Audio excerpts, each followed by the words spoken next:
If you love Back to the Future, you should check out FANHOME's 1/8 scale DeLorean, complete with tiny details and working lights. And today we're going to be opening the box, learning about the movie, and putting together the first couple of stages. Better stay tuned. This is your Geek Fix. As you might know from some of our past videos and my background, I'm also a big Back to the Future fan. In fact, behind me, I've got this toy from Diamond Select that a lot of people have, and so I thought I'd bring it out because I think a lot of you might own this, and so you'd be familiar with its size. This model that we're about to build is far bigger than this. I'll show you a little bit of a comparison.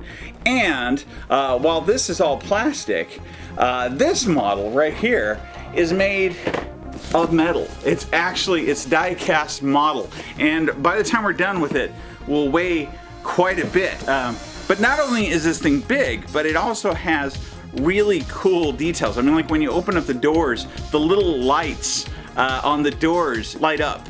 It's very, very cool. And quite frankly, I wanted to build this ever since I just plain old heard about it. So the fact that FANHOME was nice enough to send it to us, I'm pretty excited to get started on it. Something else I'm going to say is a lot of people will ask me how quickly some of these come. And I got this a week ago. And in that time, today, I also got box number 2 over here. So, you know, between the first one, which is based on when you first started your subscription, and my second one, I didn't have very much time, but they don't consistently come out that frequently. It just happened to come pretty quick. So I already was able to glance at that a little bit, and I'm even planning on putting it together today and filming that. So stay tuned for that next video. But let's get this thing open, shall we? So right off the bat, look at how big just this front panel is. I've also got one of the lights in here and some screws.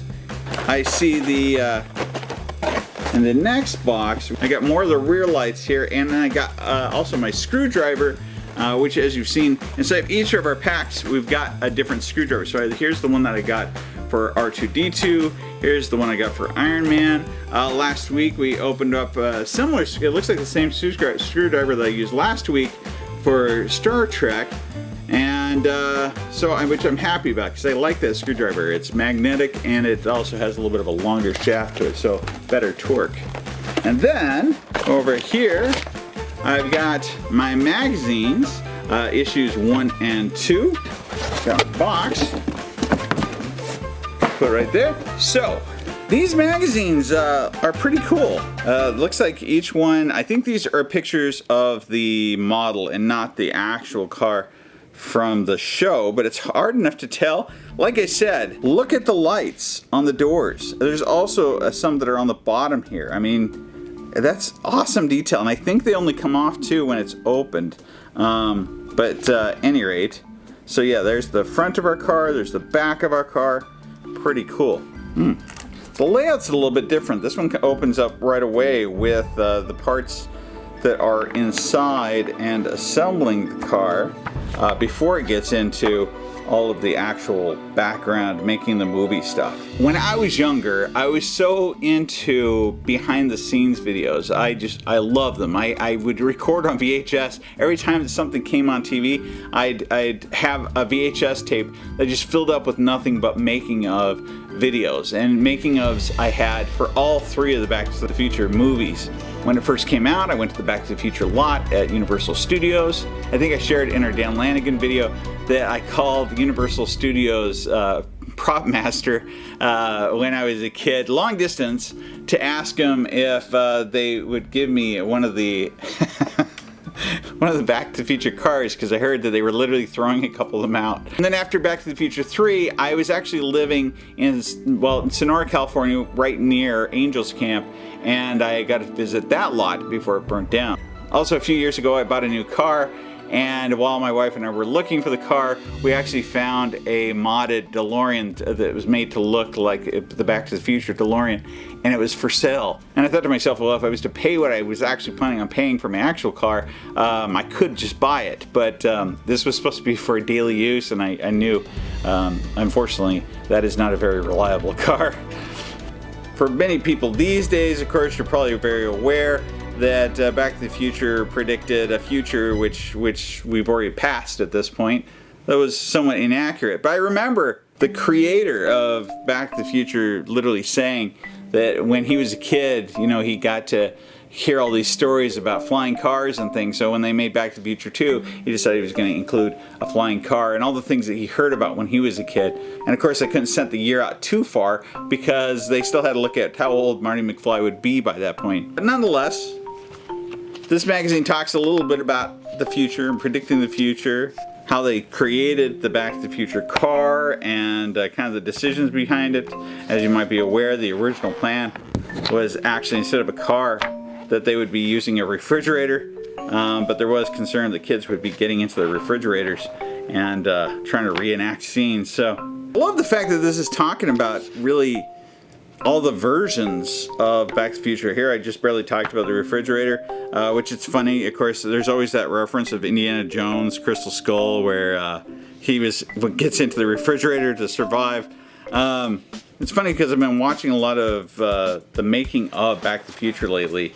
You know, it went through a lot of changes, from the actors to the script to even who owned the script, and the ways in which that happened, and the process is kind of crazy, really. And then more than anything, this was really the perfect movie.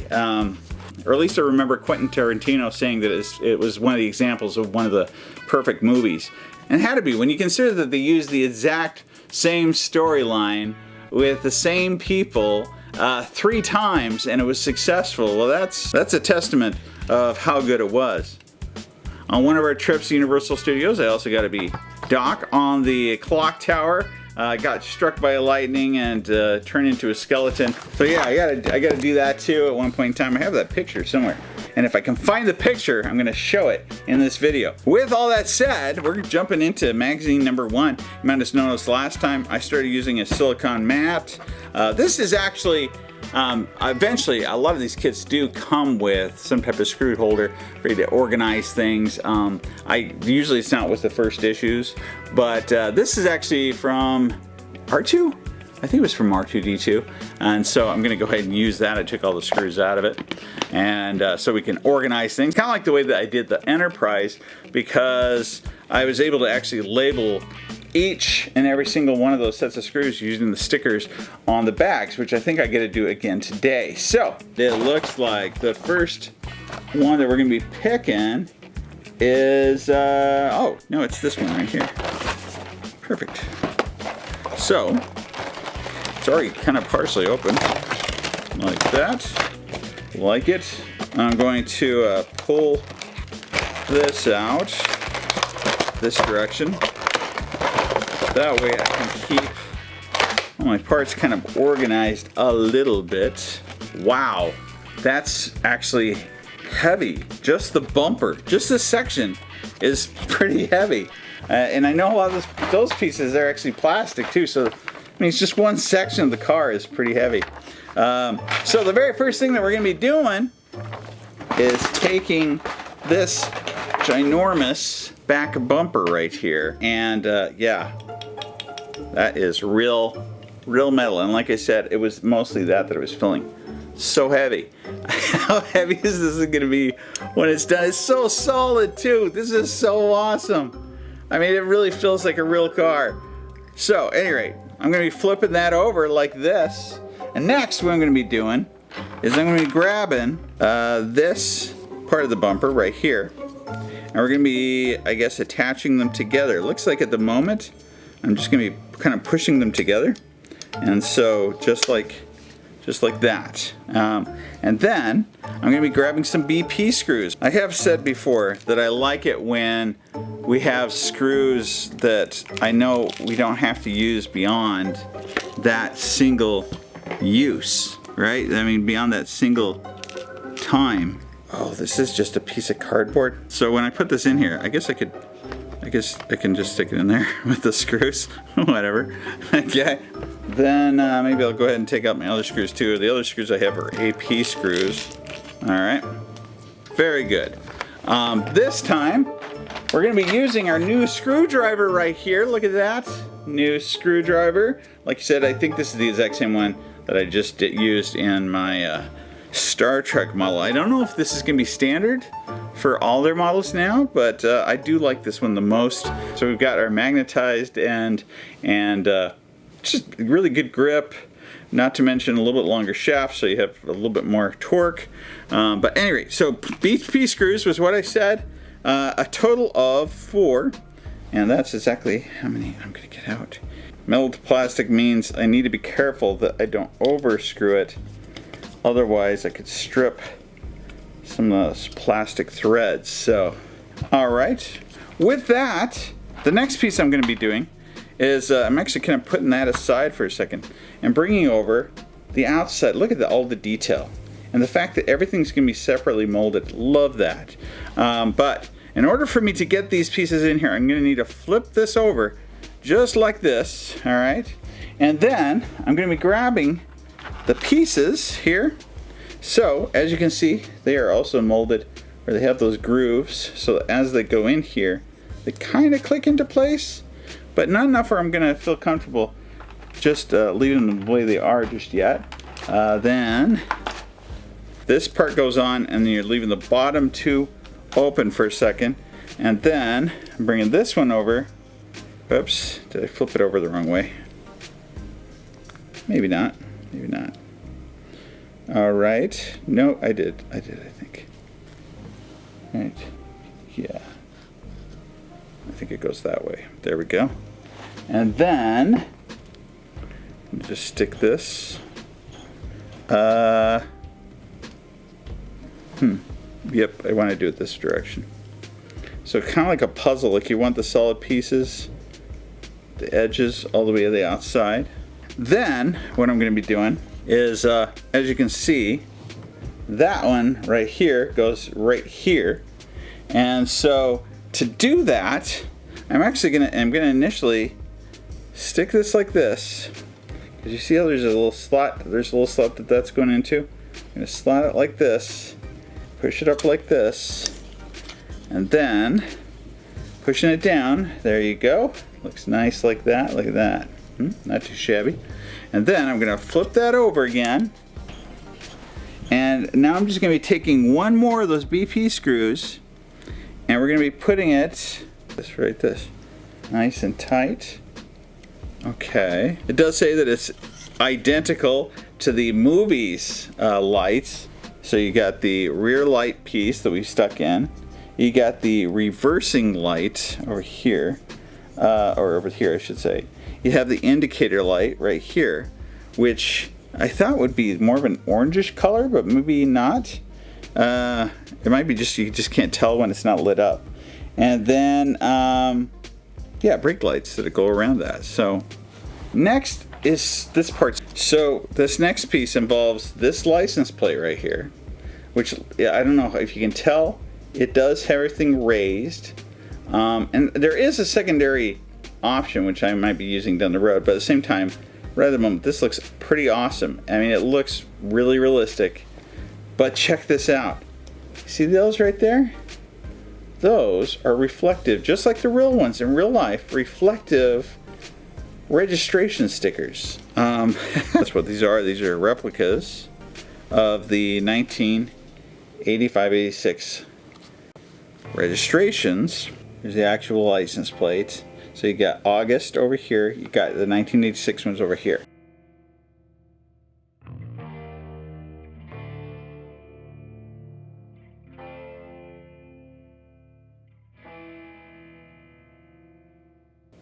All right, look at that. That looks pretty awesome. Then we're going to take this black piece right here, and we're going to put that piece inside, and then we're going to use 2 AP screws to attach that on. Next, I'm going to be bringing down this piece right here, which is kind of like the top part for lighting up, I think, the license plate. And, oh, I thought you had to actually snap it on, but nope. We're just going to line it up and screw in 2 AP screws to connect that. And then we're going to be taking this bumper right here that has the Delorean name on it, and I'm going to actually just snap that on. Just snap that on. just like that. Alright. And then, we haven't put on the license plate yet, but I guess that goes in the next magazine. I'm going to take my next set of parts, I'm going to tear off the back piece here, and I'm still going to kind of flip it over and take it apart so that I can keep things organized. Again, just one piece by itself. Look at this. So this is the metal piece. Again, it's pretty heavy for just a single little part. And just to give you an idea of size, so if this is the front panel, so this is this front panel right here. Look at the size difference in that. So, so at any rate, this is going to be quite a bit larger. So I'm going to be taking that part right there, and then I'm going to be taking this little black part right here.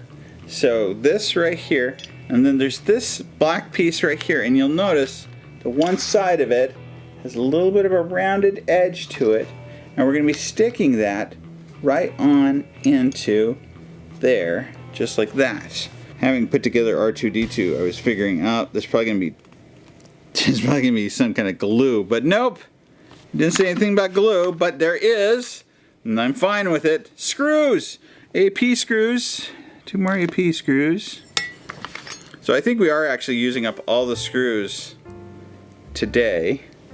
Oh, actually, they even gave me more AP screws. So yeah, that gave us extras. And then, all right, so we've got that black piece on there, and it's actually connected with screws. And we have a little bit more of a piece right here that we need to complete. This one's a little more tight, and like the other one, it has this little rounded side that I'm going to use. Slide it in there just like that. Hold on to that as I flip it over, this time using only one more screw. And all right, there we go. Look at that. That's pretty great. After that, we're going to put this piece aside. We're doing basically the same thing we did with the other one. We're just taking these lights like this, and we're going to be sticking in all of our pieces. So I'm starting with the same piece I started with last time, actually. Putting that one right there, giving it a little bit of a push. I'm going to put in my brake light next, just like that. Again, I think that I go with the side that has the most complete piece at the bottom, and then I put this piece over here like this, and then so I'm going to be going outward with this piece that sticks out first, just like that, going into this part right here, just like that. So just tilt it up and into there, holding it in place. I'm going to flip it over now, and I'm going to be sticking in a BP, just a single BP screw. Oops. And nice and tight. Now I've got both sets of lights. Oh, I do see. Yeah, it is definitely orange on that end versus red. Okay. And then what we're going to do is we're going to be taking this piece right here. We're going to be sticking it into here, just like this, popping it in so it clicks like that. All right. And then what I'm going to do is I'm going to be using 2 AP screws.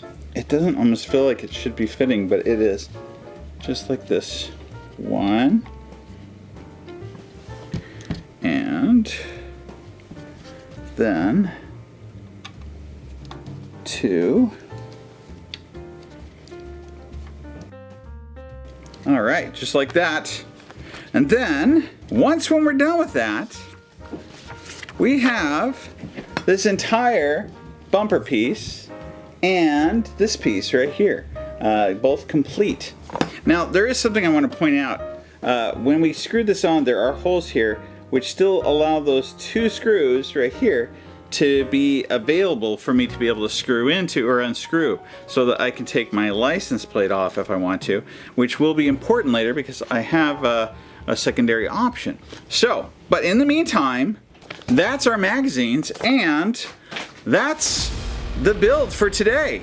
But like I said, I still have another box to be able to open and to start putting things together. So be sure to stay tuned for that. Want to thank FANHOME for providing us with this model to be able to review, but they also gave us a promo code. So if you're interested in purchasing this, use the code. Stay tuned as we continue to build the Enterprise D. Also, be sure to check out some of our other FANHOME videos, including R2-D2, Iron Man, the Enterprise D, and the Millennium Falcon. In the meantime, like, subscribe, comment below. This is your Geek Fix.